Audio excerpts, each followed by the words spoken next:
Athmalgola railway station यह बिहार राज्य के पटना सिटी के आसपास है और ये स्टेशन पुरानी है और यहीं से साउथ बिहार होके राजेंद्र नगर पटना होते हुए जाती है।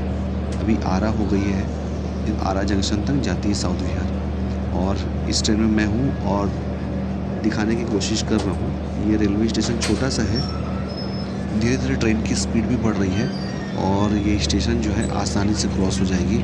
यहाँ भीड़ भाड़ तो अभी दिखाई नहीं पड़ रही है क्योंकि इससे पहले एक लोकल गई है और सारी भीड़ जो है लोकल की उस ट्रेन ने ले ली है।